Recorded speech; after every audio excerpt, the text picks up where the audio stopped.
Shahabad bureau Mahendra Prasad Gupta की report Kudra से। जगदीशपुर गांव में जय गुरुदेव सत्संग, पंकज दास जी महाराज ने जीव हत्या व मांस मदिरा से दूर रहने का दिया संदेश। कैमूर जिले के सोनहन थाना क्षेत्र अंतर्गत जगदीशपुर गांव में जय गुरुदेव सत्संग एवं भाव कथा का आयोजन किया गया। इस अवसर पर कथावाचक पंकज दास जी महाराज ने अपनी मधुर वाणी से उपस्थित श्रद्धालुओं को आध्यात्मिक मार्ग पर चलने की प्रेरणा दी। अपने प्रवचन में महाराज ने कहा कि मनुष्य जीवन अनमोल है और इसे सत्कर्मों में लगाना चाहिए।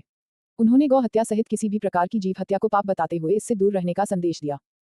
साथ ही मांस और मदिरा के सेवन से बचने की अपील करते हुए कहा कि शुद्ध और सात्विक जीवन ही आत्मिक शांति का मार्ग है। कार्यक्रम में बड़ी संख्या में ग्रामीण एवं श्रद्धालु उपस्थित रहे। सभी रीड मोर का प्रचार करते रहना, इसी से देश और दुनिया में भारी परिवर्तन होगा। प्रेमी भाई बहनों, परिवर्तन कोई आंदोलन करने से नहीं होगा, परिवर्तन कोई तोड़फोड़ करने से नहीं होगा। परिवर्तन तब होगा जब लोगों के विचार बदलेंगे, लोगों की भावनाएं बदलेंगी। विचार जब बदलेंगे जब लोगों का खान पान शुद्ध होगा।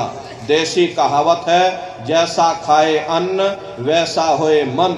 जब इंसान पशुव्रती भोजन करेगा तो उसकी बुद्धि स्वतः ही पशुओं जैसी हो जाएगी। फिर जिस शराब के नशे में माँ बहन बेटी की पहचान खत्म हो जाए, उस शराब को पी करके यह कैसे पता चलेगा कि क्या अच्छा और क्या बुरा है। यही कारण है कि आज घर समाज में ये दुनिया भर के अत्याचार और दुनिया भर के व्यभिचार फैले हुए। हम लोग देखिए मंदिर बनवाते हैं, उन मंदिरों में नहा धो करके जाते हैं, कहते भाई परमात्मा के रहने की जगह है, हमको नहा धो करके जाना चाहिए, फूल अगरबत्ती ले जाना चाहिए। कोई उन मंदिरों में कूड़ा कचरा नहीं डालता। अगर तुम कूड़ा कचरा डालोगे तो आपस में लाठियां चल जाएंगी। फिर ये जो हरि मंदिर है, ये पंच भौतिक शरीर जिसे महात्माओं ने हरि मंदिर कहा, अरे इसमें तुम हाड़ मांस के लोथड़े डालते हो, इसमें तुम शराब के कतरे डालते हो, इसमें तुम मुर्गा मुर्गी काट करके डाल रहे, इसमें तुम मांस मछली काट करके डाल रहे। अपने बनाए हुए ईंट गारे के मंदिर की कद्र करोगे और परमात्मा के बनाए हुए इस मानव मंदिर को, इस हरि मंदिर को तुमने जीते जी कब्रिस्तान बना दिया तो सख्त सजा मिलेगी।